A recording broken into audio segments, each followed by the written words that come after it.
नमस्कार. हिंदुस्तान पोस्टमध्ये आपल्या सर्वांचं हार्दिक स्वागत आहे. मी चंद्रशेखर नेने, आंतरराष्ट्रीय घडामोडींचा अभ्यासक. माझ्याबरोबर सतीश व्हिडिओग्राफर आहेत. मध्ये काही दिवस मला काही कारणांनी व्हिडिओ करायला जमलेलं नव्हतं. तोपर्यंत बऱ्याच गोष्टी इराण युद्धामध्ये घडून गेल्या. परंतु अजूनसुद्धा इराण युद्धाची अंतिम वेळ आलेली आहे असं वाटत नाही. आता असं सध्या चाललेलं आहे की बर्गेनस्टॉक नावाचं स्वित्झर्लंडमधलं एक अतिशय रम्य ठिकाण आहे. त्या ठिकाणी इराण आणि अमेरिका हे वाटाघाटींकरता एकत्र येऊन भेटलेले आहेत. अमेरिकेचे उपराष्ट्रपती JD व्हॅन्स हे तिथे पोचलेले आहेत. तसंच इराणमधनं गालिबेव त्यांचे जे स्पीकर ऑफ द असेंब्ली आहेत ते तिथे पोचलेले आहेत. अराक्ची पण मला वाटतं तिथे गेलेले आहेत, इराणचे परराष्ट्रमंत्री. आणि हौशे नौशे आणि गौशे जसे जातात तसे गौशे म्हणजे पाकिस्तानचे लोक पण तिथे जाऊन पोचलेले आहेत. त्यांचा काही तिथे उपयोग नाही, काम नाही, त्यांना कोणी बोलवलंसुद्धा नव्हतं. ते आपणहूनच निघाले होते. आणि आत्ता जी ही दोन देशांमधली बोलणी आहेत ती कतार या देशामार्फत झालेली आहेत. पाकिस्तानला सगळ्यांनी खड्यासारखं बाहेर टाकलं, अमेरिकेने पाकिस्तानला बाहेर टाकलं, इराण पाकिस्तानशी बोलतच नाही आहे. त्यामुळे आत्ता कतार याच्यामध्ये मध्यस्थ म्हणून भूमिका करतो आहे. प्रश्न असा आहे की इराण अजूनही आपली ताठर भूमिका सोडायला तयार नाही आहे. डोनाल्ड ट्रम्प रोज आपली भूमिका बदलतात. अगदी सुरुवातीला त्यांनी सांगितलं होतं की आम्हाला इराणकडनं ते अणुबॉम्ब करणार नाहीत याची नुसती खात्री नाही, तर त्यांच्या अणुबॉम्ब करण्याकरता त्यांनी जे 440 किलो युरेनियम हायली एनरिच 90% शुद्ध केलेलं युरेनियम आहे, ज्याच्यापासून केवळ 2 ते 3 महिन्यामध्ये 12 ते 15 बॉम्ब बनवता येतील, ते युरेनियमसुद्धा ते आम्हाला देऊन टाकणार आहेत. आणि इराणमधली सरकारसुद्धा आम्ही बदलणार आहोत. ही जे सध्याचं सरकार आहे मुल्ला मौलवींचं, ते आम्हाला काढून टाकायचं आहे. बऱ्याच वल्गना ट्रम्प यांनी केल्या होत्या. तसं काही होताना दिसत नाही आहे. इराणनी त्यांच्याकडचं जे हुकमाचं पान होतं ते पान इथे बरोबर खेळलं आणि त्यांनी होर्मुझची समुद्रधुनी बंद करून टाकली. होर्मुझच्या समुद्रधुनीमधनं जगाच्या गरजेच्या 20% तेल आणि नैसर्गिक वायू हे पास होतात. ती बंद झाली तर या दोन्ही गोष्टींच्या किमती अपरंपार वाढतात. आपण सगळेच त्याचा अनुभव घेतो आहे. भारतामध्ये सुद्धा पेट्रोल, डिझेल, गॅस या सगळ्याच्या किमती वाढलेल्या आहेत. अर्थात हे लक्षात ठेवलं पाहिजे की भारताने सर्वात शेवटी या प्राइसेस वाढवल्या. याच्या आधी अमेरिकेतसुद्धा किमती वाढलेल्या होत्या. पण पंतप्रधान नरेंद्र मोदी आणि त्यांचं सरकार यांनी जितकं लांबवता येईल ही वाढ तितकी लांबवली आणि सरकारने आपल्या साठ्यातलं तेल आणि वायू, गॅस हा मोकळा करून आपल्या नागरिकांची नळ तेव्हा भागवली होती.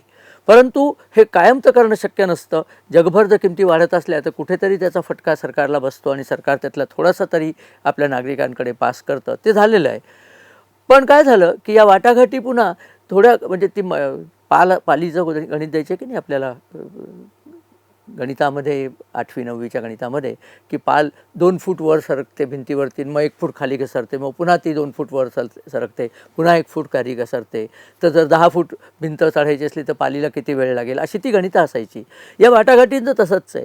आता वाटतं यश मिळालं, आता वाटतंय पुन्हा नाही. कारण इराणने काय खोडा घातला आहे की इराणने सांगितलं की नुसत्या वाटाघाटी इराण आणि अमेरिकेत नाही आहेत, तर लेबनॉनमध्ये सुद्धा शांतता मिळाली पाहिजे.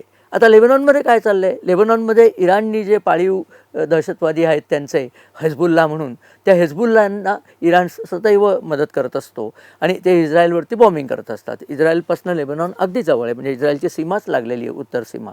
हे थांबवण्याकरता इस्रायलनी सरळ लेबनॉनमध्ये आपलं सैन्य घुसवलं आणि 50 किलोमीटर आतमध्ये जाऊन तिथे लिटानी नावाची जी नदी आहे त्या नदीच्या दक्षिण किनाऱ्यापर्यंत इस्रायलनी स्वतःचा जम बसवला. त्या नदीच्या तिथे एक बुफोट नावाचा एक मोठा किल्ला आहे, तो किल्लासुद्धा इस्रायली सैनिकांनी काबीज केला. तिथे हिजबुल्लाचं मोठं ठाणं होतं, ते उद्ध्वस्त करून ते सगळे हिजबुल्लाचे लोक तिथली मारून टाकली. आणि असंच पुढे जाऊन बेरूतच्या दक्षिण उपनगरामध्ये दाहिलिया म्हणून जे उपनगर आहे तिथे हिजबुल्लाचं एक मोठं ठाणं होतं, ते सुद्धा उद्ध्वस्त केलं. हे सगळं पाहिल्यावरती इराण खवळला. कारण हिजबुल्लाला जर मार पडत राहिला आणि इराणनी काही केलं नाही तर इराणची त्यांच्यावरची असलेला कंट्रोलच निघून जातो.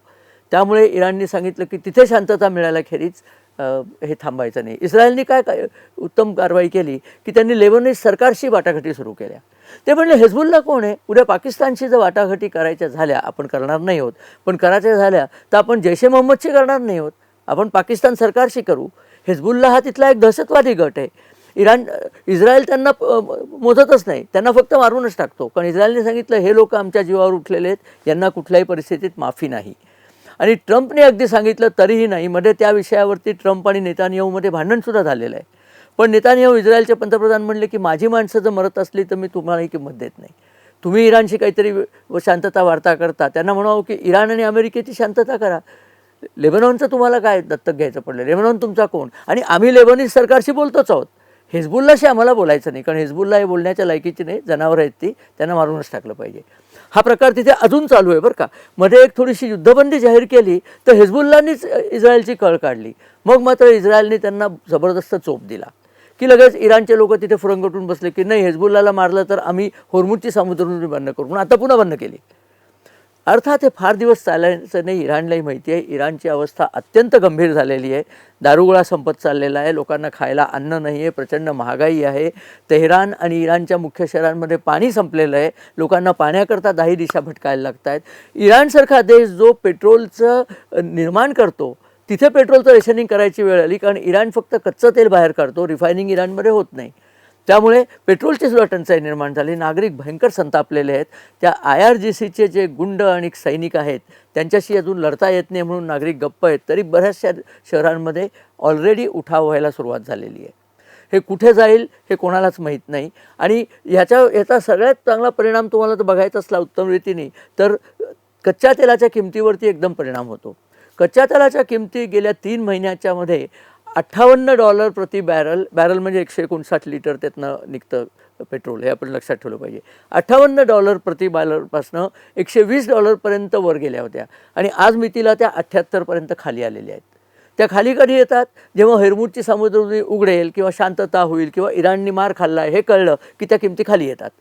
इराणने उचल केली की किमती पुन्हा वर जातात. हे सारखं चालू आहे. ही जी किमतीमधली जी अस्थिरता आहे त्या अस्थिरतेचा फायदा अमेरिका घेते आहे, कारण अमेरिका सध्या प्रचंड प्रमाणावर क्रूड ऑइल निर्यात करतं. रशिया घेतं आहे, रशियासुद्धा असंच निर्यात करतं.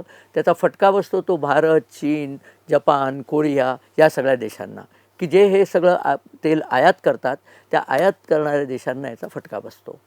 आणि त्यामुळे जितक्या लवकर हे युद्ध थांबेल ते आवश्यकच आहे, यात काही वाद नाही. पण इराणची नांगी जर न मोडता हे युद्ध थांबलं तर हे पुन्हा 2 महिन्यांनी सुरू होईल. कारण आत्ताच्या वाटाघाटीत काय सांगितलं आहे की 60 दिवस आम्ही शांतता पाळणार आहोत. आणि या 60 दिवसात काय करायचं तर या 60 दिवसात इराण आपलं अणुबॉम्ब न बनवण्याचं वचन कसं पालन करतो त्याच्या देखरेखीची सोय अमेरिकेने करायची आहे. म्हणजे ते युरेनियम इराण देणारच नाही आहे, पण अमेरिकेने त्याची देखरेख केली पाहिजे. आणि सर्वात महत्त्वाचं म्हणजे इराणने काय सांगितलं की तुमच्या हल्ल्यांमुळे आमच्या देशाचं अपरिमित नुकसान झालं, जे खरंच आहे. त्याकरता तुम्ही आम्हाला $300 अब्ज द्यावे. $300 अब्ज लक्षात घ्या. त्याच्यावरती JD व्हॅन्सने सांगितलं आम्ही तुम्हाला 1 पैसाही देणार नाही. अगदी या शब्दात सांगितलं की आम्ही इराणला 1 पैसा 1 सेंटसुद्धा देणार नाही आहे. मग काय करायचं आहे तर जे देश इराणशी लढत आहेत किंवा जे देश पर्टिक्युलरली गल्फमधले जे देश आहेत ज्यांना इराणनी खूप मार दिला आहे, इराणनी त्यांच्यावरती हल्ले केलेत, कुवेत, सौदी, बहरीन, UAE या सगळ्या देशांना, कतारचं तर गॅस फील्ड उडवलं होतं त्यांनी, तर त्या देशांनी एकत्र करून $300 अब्ज द्यायचे. आहे की नाही गंमत? म्हणजे आधी तुमच्या देशात इराणनी नुकसान करायचं आणि ते नुकसान इराणनी केलं, अनेक नुकसान करू नये म्हणून ही त्यांना ही खंडणीच आहे. आणि पुन्हा त्यांच्या वल्गना चालूच आहेत इराणच्या की होर्मुजमधनं जे जहाज जाईल त्या जहाजाने आमची परमिशन घेतली पाहिजे आणि आम्ही टोल टॅक्स लावतो त्यांनी घेतला पाहिजे. टोल टॅक्स लावणार होते. एक टँकरला जवळजवळ $20 मिलियन म्हणजे $2 कोटी पर्यंत टोल टॅक्स लावणार होते ते. असला प्रकार सगळा चाललेला आहे. तर हे सगळं अमेरिका का सहन करते मला समजत नाही. मला समजतं, अमेरिकेला समजत नाही. कारण आता नोव्हेंबरमध्ये ज्या निवडणुका आहेत, ही जर लढाई ट्रम्पला दाखवता आलं नाही की ट्रम्प जिंकला आहे, तर नोव्हेंबरमध्ये ज्या मध्यावधी निवडणुका व्हायच्यात अमेरिकेत त्याच्यात ट्रम्पचा पक्ष हरेल अशी ट्रम्पला सार्थ भीती आहे. ट्रम्पचा पक्ष हरला की तिथल्या काँग्रेसमध्ये आणि सिनेटमध्ये रिपब्लिकन पक्षाचं बहुमत खाली येतं, बहुमत निघून जातं. ते निघून गेलं की डेमोक्रॅटिक पक्ष लगेच ट्रम्पवरती महाअभियोग लावून ट्रम्पला हाकलून देईल अशी ट्रम्पला भीती वाटते आहे. त्यामुळे काहीही झालं तरी नोव्हेंबरच्या आधी अशा प्रकारची जाहिरात झाली पाहिजे की ट्रम्प ही लढाई जिंकलेला आहे, इराणचा पाडाव झालेला आहे, इराण आता अणुबॉम्ब करू शकणार नाही वगैरे वगैरे वगैरे. त्याच्याकरता ट्रम्प आत्ता पडतं घेऊन बाबा आत्ता तू शांती कर, आत्ता शांती कर. पुन्हा सांगितलं काय 2 महिने झाले, 2 महिन्यानंतर जर इराणने आम्हाला यशस्वीपणे सिद्ध करून दिलं नाही की ते अणुबॉम्ब बनवणार नाहीत, होर्मुज ओपन आहे वगैरे, तर आम्ही पुन्हा त्यांच्यावर हल्ला करू. माझा असा अंदाज आहे की ट्रम्प हे 2 महिने अजून पुढे 2 महिने वाढवेल. कारण हे वाढवायचं काय असतं की अजून 2 महिने वाढले की तुम्ही नोव्हेंबरपर्यंत जाता. नोव्हेंबरपर्यंत या वाटाघाटीचं गुऱ्हाळ जर चालू राहिलं आणि असं दिसलं की अमेरिकेची सरशी होती आहे, तर ट्रम्पला निवडणूक जिंकण्याची थोडी तरी आशा आहे. तेवढ्याकरता हे सगळं वाढवावाढवी चाललेली आहे. पण याचा नेतान्याहूंनी स्पष्ट शब्दात निषेध केला आहे. तो म्हणाला की तुम्हाला काय करायचं ते करा. माझ्या लोक जर मेले, कालच इस्रायलचे 5 सैनिक मेलेले आहेत. ते मेल्यानंतर ताबडतोबीने इस्रायलने इतका प्रचंड हल्ला चढवला की हिजबुल्लाचे 3 ठाणी नष्ट केली, त्यांचे सैनिक मारले. आणि इतकंच नाही तर गाझामध्ये जाऊन सुद्धा त्यांनी पुन्हा आणखीन हल्ले केले आणि तिथलेही सैनिक मारले. इस्रायलचा साधारण हिशोब असा असतो, एका इस्रायलच्या बदली 10 किंवा 100 शत्रू मारायचे. असा प्रकार तिथे चालू आहे आणि तो चालूच राहणार, तो काही कमी होणार नाही. कारण नेतान्याहू काही परत घेणाऱ्यातले नाहीत. ट्रम्पनी कितीही बडबड केली, आता ट्रम्पनी थोडी भाषा बदलून इराणला सांगायला सुरुवात केली आहे की तुमचे जे हिजबुल्लाचे लोक आहेत त्यांना तरी युद्धबंदी करायला सांगा ना. ते उगीच हल्ला करतात, मग तो हल्ला केल्यावर इस्रायल त्याला जबाब देतो. तुम्ही जर शांतता पाळली तर इस्रायल शांतता पाळेल अशी मी हमी देतो. आता या सगळ्यात युरोपियन देश सुद्धा आहेत. कारण G7 देशांची जी भेट आत्ता एव्हियन नावाचं जे लेक जिनिव्हाच्या काठी अप्रतिम शहर आहे, छोटंसं गाव आहे, शहर वगैरे नाही आहे. तुम्हाला माहिती असेल कदाचित एव्हियनचं जे पाणी आहे तलावाचं, त्याला एव्हियन वॉटर म्हणून खूप चांगली डिमांड आहे. ते मिनरल वॉटरसारखं युरोपमध्ये विकलं जातं, महाग असतं चांगल्यापैकी. तर त्या एव्हियन गावामध्ये ही परिषद भरली होती G7ची. आणि अर्थातच पंतप्रधान नरेंद्र मोदी यांना स्पेशल इन्व्हिटेशन होतं. आपण G7चा भाग नाही आहोत, ते 7 राष्ट्र वेगळीच आहेत, पण आपल्याला स्पेशल इन्व्हिटेशन होतं. तिथे पुन्हा ट्रम्प युरोपियनांवरती भुंकला. इनफॅक्ट जॉर्जिया मेलोनी ही जी इटालीची पंतप्रधान आहे, जी पंतप्रधान मोदींना अगदी जवळची आहे, आणि तिने स्वतःच सांगितलं की आमच्या दोघांची जोडी ही सगळ्या जगात डिप्लोमॅटमध्ये उठून दिसते वगैरे वगैरे. तिला ट्रम्प कारण नसताना काहीतरी म्हणला की तू आमच्याकडे भीक मागत आली. तिने तार दिवशी सांगितलं की मी कधी भीक मागितली नाही, माझ्या देशाने कधी भीक मागितली नाही, फालतू बडबड बंद करा. हे अमेरिकन प्रेसिडेंटला सांगण्याची धमक त्या बाईमध्ये आहे. सलाम अशा बाईला, अगदी डेफिनेटली. तर असा सगळा प्रकार चाललेला आहे. ट्रम्प अडचणीत आलेला आहे. परंतु त्याचा अर्थ असा नाही की अमेरिकेची शक्ती कमी झाली आहे. अमेरिकेने बाहेर जो वेढा घातलेला आहे, नेव्हल ब्लॉकेड ज्याला म्हणतात, तो अजून तसाच ठेवलेला आहे. मधूनमधून होर्मुझच्या समुद्रातून मारामाऱ्या पण होत आहेत. त्यांचे सुरुंग आहेत, ते सुरुंग उडवण्याचे प्रकार चाललेले आहेत. शांतता ही काही येणार नाही आहे, हे तुम्ही लिहून घ्या माझ्याकडनं. हे असंच चालू राहील. काही दिवस इराण दादागिरी करून दाखवेल, पण ट्रम्पचं एक धोरण असंही आहे की इराणची अर्थव्यवस्था इतकी खाली चालली आहे. इराण तर काय मागतं माहिती आहे का? इराण म्हणते पैसे द्या आम्हाला आधी. तुम्ही आमचे जे पैसे अडवून धरलेत सँक्शन वगैरे करून, ते $50 अब्ज तरी आम्हाला सुरुवातीला सोडवून द्या. आमचे खूप अडकवलेत आणि $300 अब्ज पुन्हा द्या, आमच्या इथे बांधकाम करायचं आहे. भीक लागलेली आहे. हे पाकिस्तानचे भाऊ पाकिस्तानसारखेच भीक मागायला आता तयार झालेले आहेत. इतकं चांगलं तेल त्यांच्याकडे होतं, इतकी चांगली जनता त्यांच्याकडे होती. कारण नसताना इस्रायलशी वैर घेतलं आणि इस्रायलशी वैर घ्यायचं म्हणून स्वतःच्या जनतेला दुःखात ढकलणारे हे IRGCचे जे अत्यंत क्रूर कर्मा असे शासक आहेत, ते शासक जर बदलले नाही तर इराणचं काही खरं नाही आहे. आत्ता हे जे चाललं आहे त्याचा परिणाम जागतिक तेल बाजारावर कसा होतो मी तुम्हाला सांगितलंच आहे. भारताला तितकी काळजी नाही, कारण भारत रशियाकडनंही तेल घेतो आहे. भारत सगळ्या जगातनं वेगळ्या वेगळ्या ठिकाणून तेल घेतो आहे. अमेरिकेकडनं व्हेनेझुएलाचं तेल जे अमेरिकेने पळवलेलं आहे ते भारतात येतं आहे, कारण त्याचं रिफायनिंग फक्त भारत आणि चीन या दोनच देशात होऊ शकतं. चीनची परिस्थिती आपल्या इतकीच गंभीर आहे. इनफॅक्ट चीनवरती मला एक व्हिडिओ पण करायचा आहे. चीनमध्ये प्रचंड प्रमाणावरती आर्थिक आणीबाणी झालेली आहे जाहीर. त्यांचा जो डेट टू GDP रेशो म्हणतात, म्हणजे देशाने कर्ज किती काढलं आणि देशाचं ठोकळ राष्ट्रीय उत्पन्न किती आहे, तर ठोकळ उत्पन्नाच्या तिप्पट कर्ज त्यांनी सध्या काढलेलं आहे. भारतामध्ये ठोकळ उत्पन्नाच्या फक्त 70% आपण कर्ज काढलेलं आहे.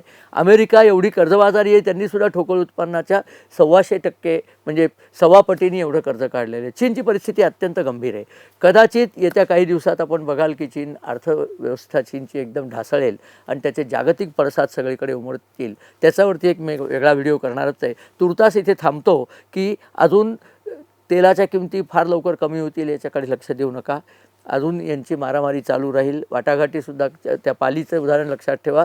2 फूट पाल वर सरकते, 1 फूट खाली येते. हे असंच चालू राहणार. काही दिवस तरी अनिश्चितताच राहणार आहे. बाकी युद्ध काय आहे ते चाललेलंच आहे. कुठेही शांतता नाही आहे. रशिया युक्रेन युद्धही तितक्याच जोरात चाललेलं आहे. बघूया काय होतं ते. आपण मात्र सावधपणे आपली पावलं टाकली पाहिजेत. तसंच पावलं टाकण्याचं भारत सरकारने आपण पाहिलं असेल काल अत्यंत अभिमानास्पद बातमी आहे. एकाच दिवशी 3 जहाजं, आपण नेव्हीची 3 जहाजं तयार केलेली आहेत आणि त्या जहाजांमध्ये 70% भारतीय कॉम्पोनंट वापरलेले आहेत. म्हणजे मेक इन इंडियाचा एवढा मोठा दणका आता आपल्या जगाला आपण देऊ शकतो आहे. असो, आपण हे सगळ्यावरती लक्ष ठेवणारच आहोत. आपल्याला जर हा व्हिडिओ आवडला तर आपण मित्रपरिवाराबरोबर शेअर करा, आमच्या चॅनलला सबस्क्राईब करा आणि हो, आपल्या कमेंट्स आमच्याकडे येऊ देत. व्हिडिओ बघितल्याबद्दल धन्यवाद आणि नमस्कार.